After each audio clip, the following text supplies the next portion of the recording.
어, 2025년 10월 19일 항존직으로 취임한 205구역 김인택 집사입니다.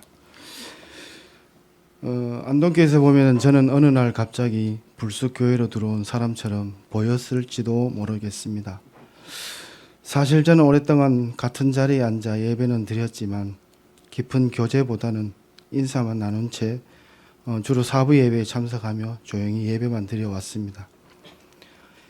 이름과 얼굴은 익숙했을지 몰라도 제 삶과 신앙의 이야기는 거의 드러나지 않은 채 그렇게 시간이 흘렀습니다. 그래서 오늘 이 자리에 저에게는 조금 떨리고 또 조심스러운 고백의 시간이기도 합니다. 여러 성도님과 제 삶의 이야기를 조금이나마 나누고 싶은 마음, 그리고 하나님께서 제 삶 가운데서 어떻게 기다려 주시고 인도해 오셨는지를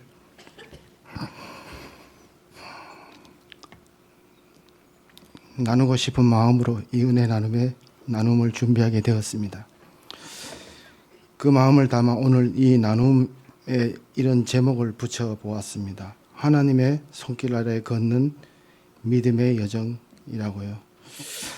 겉으로 보기에는 조용히 지내온 시간들이었지만 그 시간 속에서도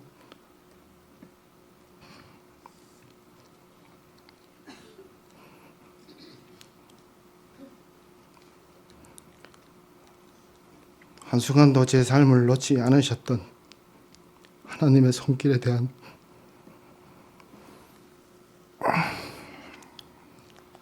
감사와 고백을 이 제목에 담고 싶었습니다.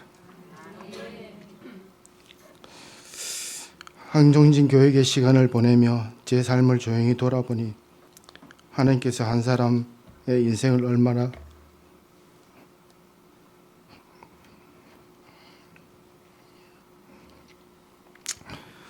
오래 기다리시고 또 어떻게 빚어 오셨는지가 조금씩 보이기 시작했습니다.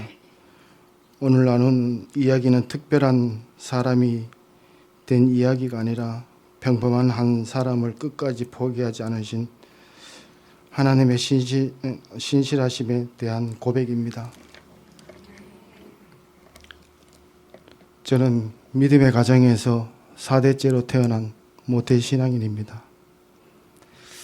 얼마 전에서야 증조 할머니께서 예수님을 믿으셨다는 이야기를 듣고 제 신앙의 뿌리가 생각보다 훨씬 깊다는 사실을 새삼 깨닫게 되었습니다.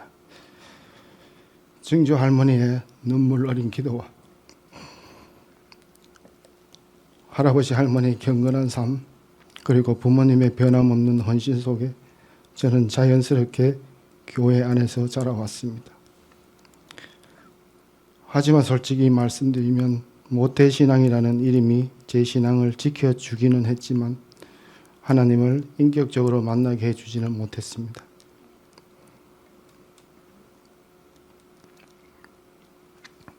교회는 늘 익숙했고 예배도 일상이었지만 제 마음 한편에는 설명하기 어려운 거리감이 늘 있었습니다. 하나님은 정말 나와 함께 하시는 분일까? 이 질문이 어릴 때부터 제 마음속에 조용히 남아 있었습니다. 그 당시에는 내 백성이 지식이 없으므로 망하는도다 라는 호세아 말씀의 의미를 잘 알지 못했습니다. 그 말씀이 하나님에 대해 많이 아는 것이 신앙의 전부가 아니라 하나님을 인격적으로 알고 동행하는 삶이 참된 신앙이라는 것을 그때 저는 몰랐습니다. 저는 하나님을 안다고 생각했지만 사실은 아직 하나님을 만나지 못한 사람이었습니다. 그럼에도 불구하고 하나님께서는 저를 포기하지 않으셨습니다. 내가 너를 지명하여 불렀나니 너는 내 것이라. 말씀처럼 하나님은 제 삶을 멀리서 놓지 않으신 채 오래 참고 기다려주고 계셨습니다. 중학교 2학년 때 일입니다. 안동에서 영주로 통학하던 어느 날 기차 안 화장실에 들어갔다가 문이 잠겨 버리는 일이 있었습니다. 지금 생각하면 아주 작은 일이지만 그 당시에 제게는 도망칠 곳 하나 없는 큰 두려움이었습니다. 숨이 가빠지고 머릿속은 하얘졌고 누구도 부를 수도 스스로 해결할 수도 없는 그 순간에 제 입에서 이런 말이 나왔습니다. 하나님 도와주세요.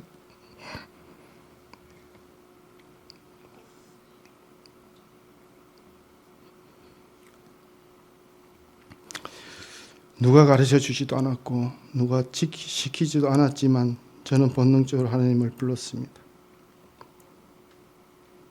그리고 기도가 끝나기 무섭게 문이 열렸습니다. 그 순간 저는 알았습니다. 이것은 우연이 아니다. 그리고 하나님의 책 속의 이름이 아니라 지금 이 자리에서 제 부르심을 듣고 계신 분이라는 것을 처음으로 느꼈습니다. 그 좁은 기차 화장실은 제게 세상에서 가장 작은 공간이었지만 동시에 제 인생에서 첫 번째 성전이 되었습니다. 그날 저는 하나님을 알게 된 것이 아니라 하나님을 만났습니다. 그러나 그 만남 이후에도 제 신앙이 곧바로 깊어지진 않았습니다. 여전히 부모님을 따라 대예배에는 참석했지만 학생의 예배에는 마음을 온전히 내어드리지 못한 채 주변을 맴도는 신앙에 머물러 있었습니다. 그런 제게 하나님은 사람을 통해 다가오셨습니다. 중학생 시절 학생의 임원으로 섬기던 한 친구의 권유로 학생 예배에 참석하게 되었습니다. 억지로 끌려간 자리가 아니라 이상하게도 마음이 조금씩 열리는 초대였습니다. 이 예배에서 들려온 말씀은 닫혀있던 제 마음을 조용하지만 분명하게 두드렸고 하느님을 가까이 함이 내게 복이라 하는 말씀이 머리로 하는 구절이 아니라 삶으로 스며들기 시작했습니다. 그때부터 제 마음은 조금씩 하나님께로 향하기 시작했습니다. 등굣길마다 교회에 들러 드리는 짧은 기도, 하루를 맡기듯 올려드리던 소박한 고백 속에서 제 마음에 이런 기도가 자라기 시작했습니다. 주님 원하시면 저를 사용해 주십시오. 그 이후 군 복무의 시간 속에서도 하나님의 손길은 제 삶을 떠난 적이 없었습니다. 논산으로 입대해 중대 열병식 기수로 뽑히고 군장 없이 행군을 마치게 하시고 카투사로 전발되어 미군 부대에서 근무하게 하신 일들, 면허도 없던 저를 교육대 보내 운전병으로 세우신 일까지 돌이켜보면 하나같이 제 계획이 아니라 하나님의 인도하심이었습니다. 사람이 마음으로 자기의 길을 계획할지라도 그 걸음을 인도하시는 여호와시니라는 말씀처럼 저녁 후 진로 앞에서도 방황할 때도 기도할 때마다 하나님은 한 걸음씩 길을 열어주셨고 지금까지 학교 행정실에서 일하며 행정실장으로 자리를 지키게 하셨습니다. 저녁 후에도 다니던 큰 교회를 떠나 부모님을 따라 할아버지께서 섬기시던 작은 교회로 옮기게 되었습니다. 그곳에서 신앙생활은 믿음은 말이 아니라 삶으로 드러난다는 것을 몸으로 배우는 시간이었습니다. 교사로, 찬양대로, 찬양봉사로, 교회 청소와 주방봉사, 재정관리에 이르기까지 맡겨진 모든 사역에는 크고 작음이 없었습니다. 그 성립의 시간 속에서 하나님은 먼저 제 가정을 지켜주셨습니다. 95년도에 아내를 만나 가정을 이루게 하셨고 96년에는 큰아들, 2000년에는 둘째 아들을 허락해 주셨습니다. 큰아들은 모로코 선교의 비전을 품고 여러 차례 선교지를 오가며 준비하고 있고 둘째 아들 또한 하나님 안에서 자신의 길을 차분하게 걸어가고 있습니다. 안동교회로 옮긴 뒤 저는 약 6, 7년 동안 조용히 하나님 앞에 머무는 시간을 보내게 되었습니다. 예배는 드렸지만 기도는 쉽게 살아나오지 않았고 신앙은 겨우 이어가는 상태에 가까웠습니다.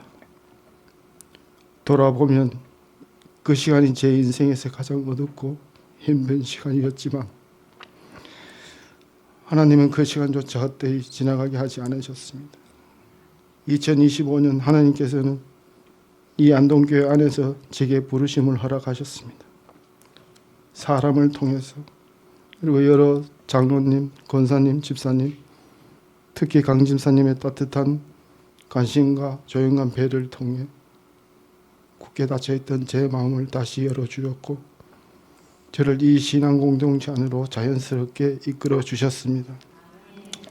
그때 저는 하나님께서 저를 다시 세우시려는 자리가 바로 이 안동교회 아니라는 확신을 갖게 되었습니다. 이제 저는 항존직 앞에 서 있습니다.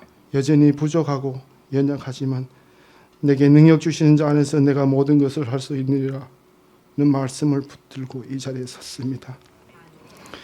제가 바라보는 것은 직분의 이름이 아니라 하나님께서 제 삶을 통해 교회를 세우시고 성도들을 섬기는 일입니다.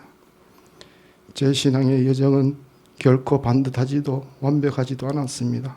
그러나 분명한 한 가지는 하나님은 단 한 번도 저를 놓지 않으셨다는 사실입니다.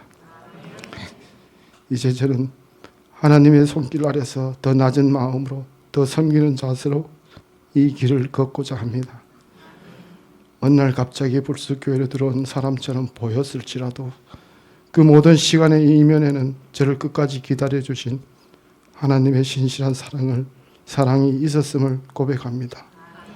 이 모든 고백과 삶의 여정을 통해 모든 영광을 하나님께 올려드립니다.